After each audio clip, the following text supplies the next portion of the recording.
We wanted to show Mark Ogden something that we've seen this week, because it is first against second in La Liga, but our Martin Einstein caught up with Marcus Rashford, that is English star Marcus Rashford, ahead of the match, and we wanted Mark to see what he had to say about a certain subject.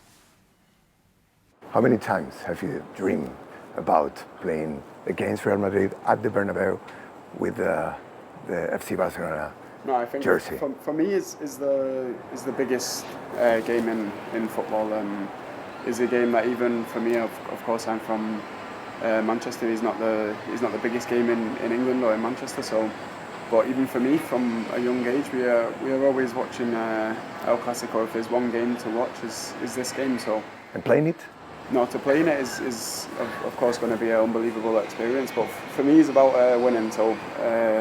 To make the experience memorable, I have to try to help the team to win. So this is the main objective, and of course, is a great team that we are playing against, and they are in really good form.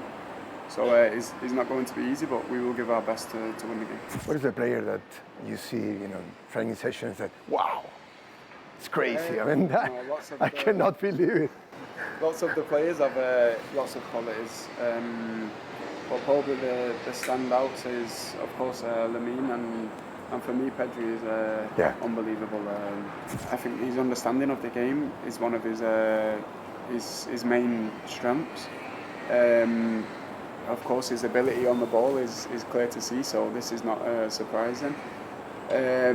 Maybe if I had to say one thing, maybe he's dribbling. He's very good at dribbling, but again, he's not surprising because his ball retention is so good. He very rarely loses the ball. What do you think has changed you?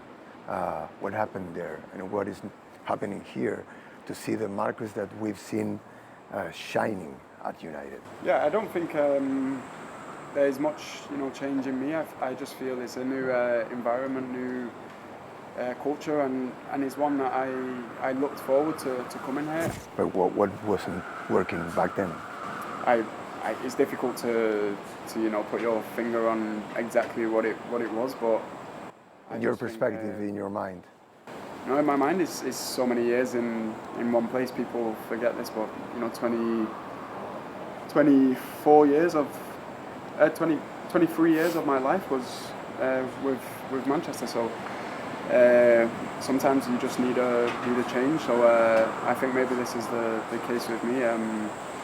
And yeah, at the minute I'm enjoying everything, so I just continue the way I am and keep pushing to do that little bit extra, and yeah, like this, I think it will be a positive season. See, it was specifically that last bit, Mark, that sometimes people perceive you as miserable, and we suggest that maybe you've been in Manchester too long. Who, me or Marcus Rashford? Can that be your excuse? Yeah, maybe. Yeah, listen.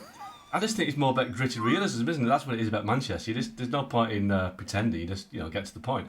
Look, I mean, Marcus Rashford, they're talking about what's changed, and again, he just won't kind of accept that he was part of the problem at Man United. He's almost suggesting that nothing has changed, and he's just in a different environment. I mean, he lost his focus, he lost his discipline, he lost his form, and I think he needed to move. United needed him to move out as well. So I think everyone at United is delighted that he's doing well, because it means that he might get a permanent transfer and they might get the money in for him. But I don't think there's a path back for Marcus Rashford at Man United. And yes, he's playing well at Barcelona, but he hadn't done that at Man United for a good 2 or 3 years.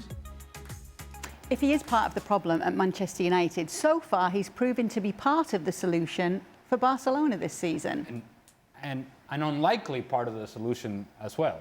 He has found productivity. He has found, dare I say, consistency in his game. Where has this been? Manchester United fans may ask that question. Well, I'll tell you where it's been.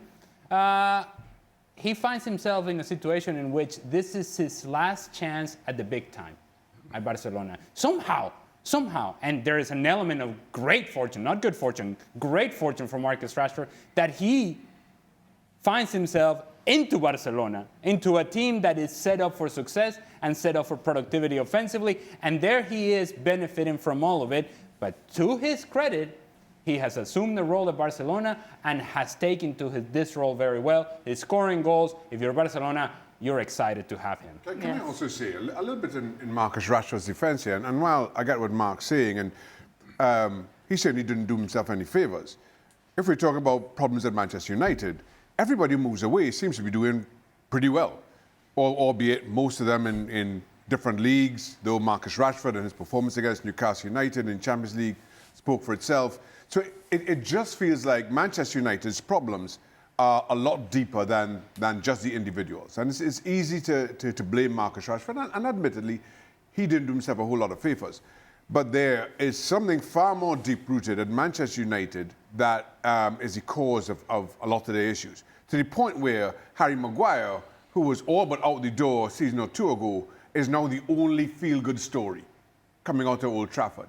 That speaks to, again, issues within that football club that transcend players and what they may or may not be doing. Yeah, you know what we need to do, don't you? There's another Clásico, because obviously this one's in Madrid. For the next one, we need to campaign for Mark Ogden to be sent to Barcelona so he can put this theory to the test himself. Does that sound like a deal to you, Mark? Yeah, I'm happy with that, Kay, but I prefer Madrid, so send me to Madrid. But yeah, I'll have it with Barcelona. And there it is. Just keep him away from the sun. Just keep Mark away from any kind of sun, please. Let me just say this. Don't send them anywhere. Just keep him in Manchester. Don't send them anywhere. We were about to send him to Barcelona and he was complaining about that. No, you stay in Manchester. We've got a few days to see if we can get him to Madrid, because El Clásico is coming up. The first of the season will be in the Spanish capital. It will be right here as well on ESPN Plus, ESPN2 and ESPN Deportes. Be sure to be with us from 10 a.m. Eastern. For all of you may remember that it was all Barcelona last season. In every single competition that they faced Real Madrid, they got the better of them. So what is going to come of the most recent Clásico, which we have got coming up for you on Sunday? Sid Lowe and Luis Garcia have been looking ahead to it. Thanks, Claire. I think one of the great things about the Clásico is we always build it up. And there's always a risk when you build a game up that it's not very good. But this one almost always is. It never lets us down. It's a special game. It really is, It's isn't a it? special game. We were talking not long ago, Sid, about the El Derby. Something happened. Real Madrid's favorite in the end. What happened? Because it's a special one. Yes. This one is even more special. And you know, we looked at this. There was a 0-0 draw, I think, 4 years ago now, and it's the first 0-0 in 37 games. So this is a game that has the size of the clubs, the enormity of the fan base, the fact that it's international, and then has the best players, and they do it every time. So I don't know about you, but I'm looking forward to a game being open again. Yeah. I'm looking forward to really good players doing really good things again, because they almost always do. Yeah, because I don't think that they are in the best moment of the season. I think that both teams have been exposed, have been vulnerable at the back. They got the results. I think they are at the top of the table because of something. But in the moment they have been tested, they didn't get it right. I think the Real Madrid still need to prove that the Xavi Alonso is working on something. The ideas are there. You can see that at some point you see good football. But of course the results are coming because Kylian Mbappe is in a fantastic form. And in Barcelona, exactly the same. That high line is still giving them so much trouble, so much problems. I think it's a headache for all the defenders when they see each other just running back, chasing players. And yeah, they're going to get the results because what you said, because the best players are up front.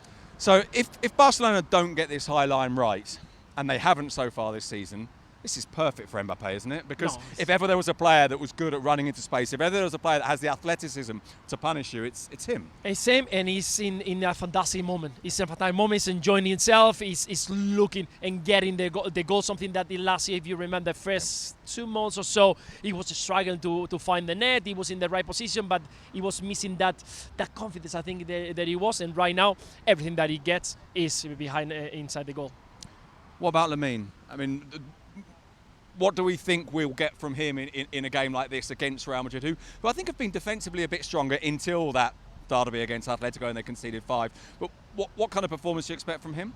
Showing off. I think it's one of those special moments that he's enjoying. I think that being at the Bernabeu, knowing that last year was a total disaster for Real Madrid, he wants to show off. He wants to make the team, the game, something about himself. And every single time that he's on the ball, I think he's going to try to show to the rest that he's the best player in the world. Barcelona's high line, Mbappe running beyond it, Lamine Yamal. Let's try one more, shall we? Is there a player that no one expects that's going to play brilliantly? Is there an unlikely hero coming? I'm not sure if we can find someone else, but I think that someone that I'm sure is looking forward to get a good result is Jude Bellingham. I think that Jude needs to show tomorrow, needs to show on Sunday, and needs to have a good performance. He's been very quiet apart from the injury, but I think he needs to get back on his best, and Real Madrid needs him.